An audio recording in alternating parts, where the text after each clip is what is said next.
What's up guys, welcome back to the IMAT Success Academy, and today we are going to be talking about the topic on everyone's mind. If you're planning to study medicine in Italy through the IMAT, you have probably heard about the pre-enrollment in the University website. Now the thing is, many students confuse the pre-enrollment process with the IMAT registration process, but I'm going to show you guys that these are two completely different processes and what exactly you need to be aware so you don't miss anything out. In this video I'll be explaining what is the pre-enrollment, who needs to do it, why is it important, the expect 2026 timeline, how to complete it, and common mistakes to avoid. So let's stop lingering and let's just jump into it.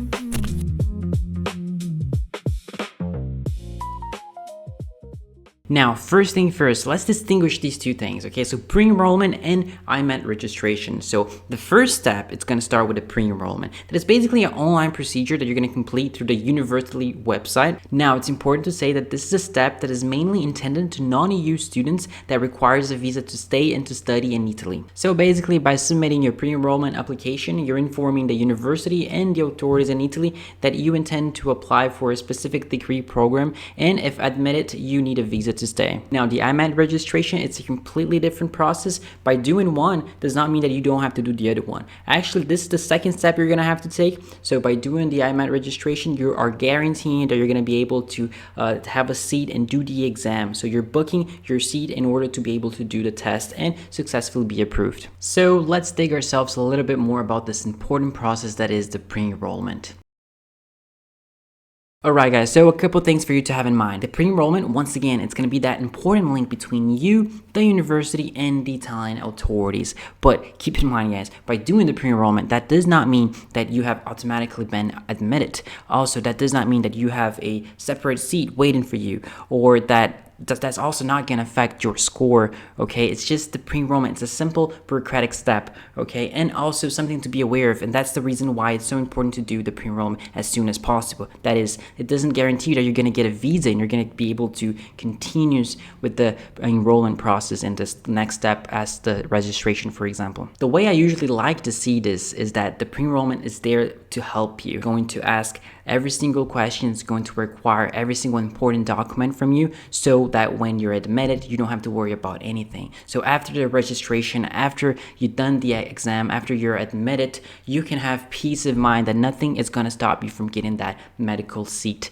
okay? Because you check all the boxes because you've done the pre-enrollment. So it's something to help you. And I do like to emphasize that and put it that way because sometimes, for example, European students that do not have to go through that, they are too secure and they don't pay attention to some details. So when they're finally admitted and there's finally time to enroll in the university, some documents are missing and then things just go a little bit messy. Alright, so let's straighten things up and see exactly who needs to do the pre-enrollment. So straightforward, there's only two categories that you can fall into, and that is going to depend on your citizenship and also in your residency status. If you're a non-European student living outside of Italy, there's no way around, you're going to have to do the pre-enrollment and that is mandatory. But if you're non-European and you have an Italian visa or you're holding a special type of permesso di soggiorno, you may not have to do the pre-enrollment, just like the Europeans. But be aware, depending on some university, even the Europeans and also the people that is holding the special visa, they might have to do a pre-registration depending on the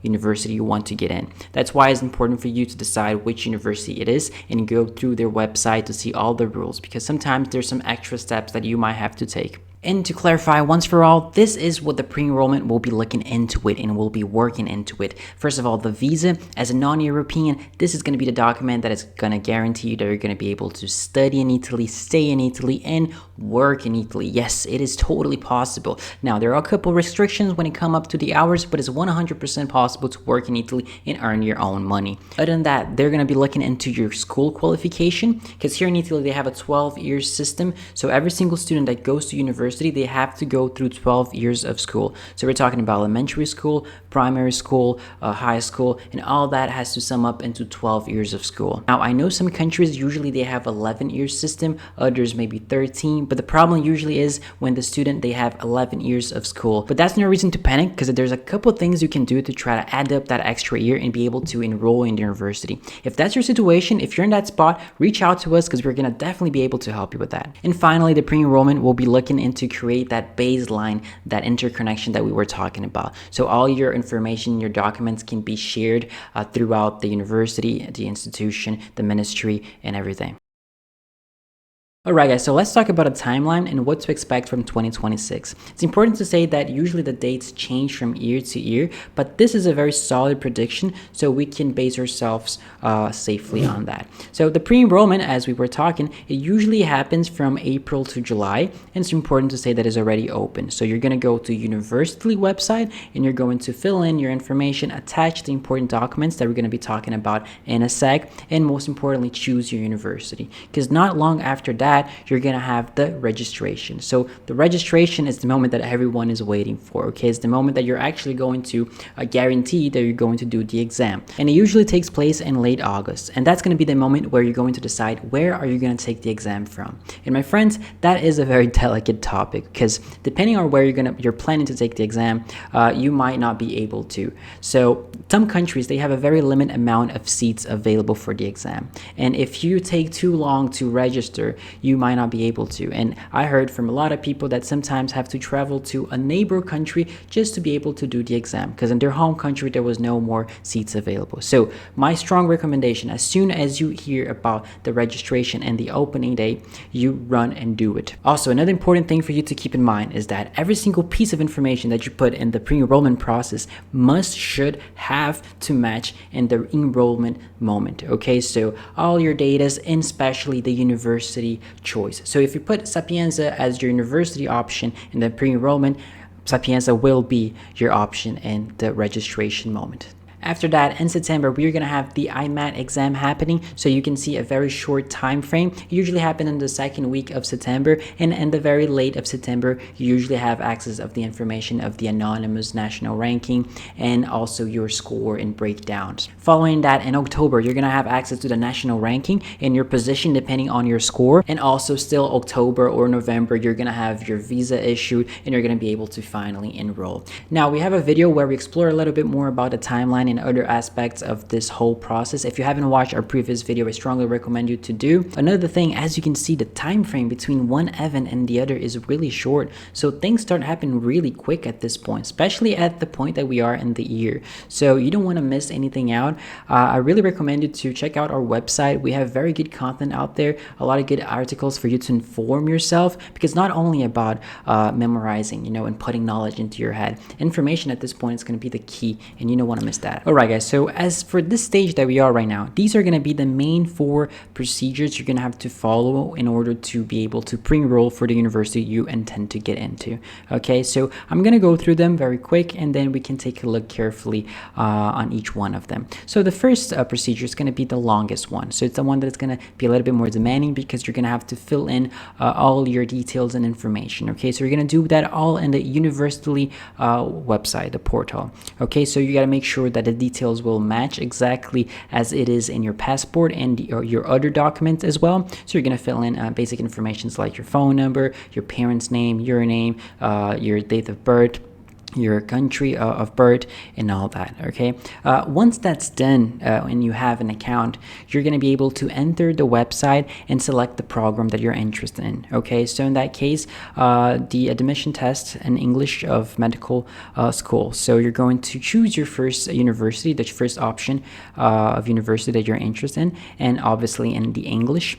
And also that's going to be the moment where you're going to upload your documents. Okay, so this first part of creating an account, you're just going to fill in the information. In the third step here, you're going to actually have to upload all those documents. And then after that, after you fill in the information and you upload all the documents and you select the correct options, you're going to have to wait for this to be valid and your visa to be issued. Once that's done, you're going to be able to have access to a summary PDF. Download that, and the next step will be directly with your embassy. Alright guys, so this is basically what you're going to encounter. Okay, so this is a website, University. You're just going to Google it. By the way, I think it's a fantastic name, and you just have to scroll a little bit. Since the pre-enrollment is open, it's going to be wide clear here, so pre-enroll now.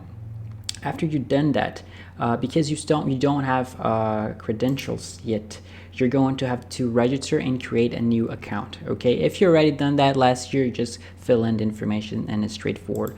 But for most of the cases, you're going to have to register a new account, and here is where you're going to set all the basic information that we were talking about. So first name, last name, email, phone number, that is an important one. They can contact you through that. Also some personal details as like country of birth, date.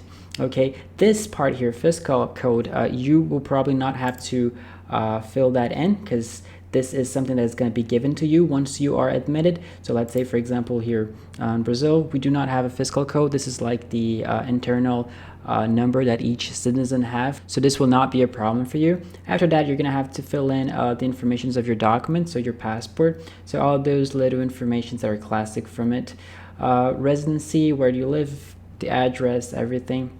And finally create a password. Okay, so that's going to be that larger part of the first step that I was mentioning. After that, you're going to encounter basically your account, and right on top you're going to be able to click on the program that you're interested in, and then by doing that, it will already have all your information. You won't have to do a thing, and you're just going to have to click next until it shows a section where you could upload all your documents, such as passports and everything that you sign it right here.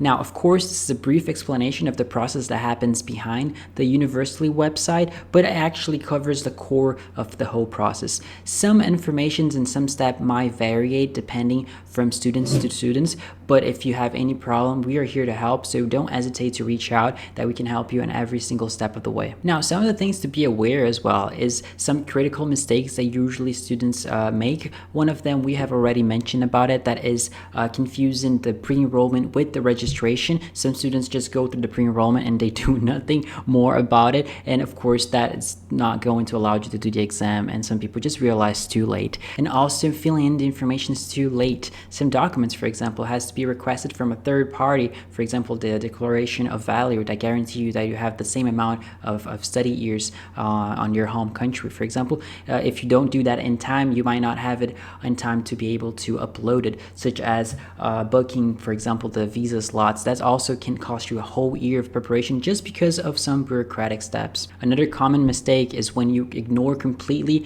the specific requirements of the university you want to get in. So the first thing you do is, after you decide what university you want to get in, check if there's any extra steps you have to take. And finally, another huge pitfall is overestimating the outcome. Some students only worry about doing the pre-enrollment, and after that they forget that doing the exam and actually passing, it's what's going to guarantee you to get into the university and the course that you want. Alright guys, so we're getting to the end of this video, and my final advice about all this is for you to create an account in university website as soon as possible.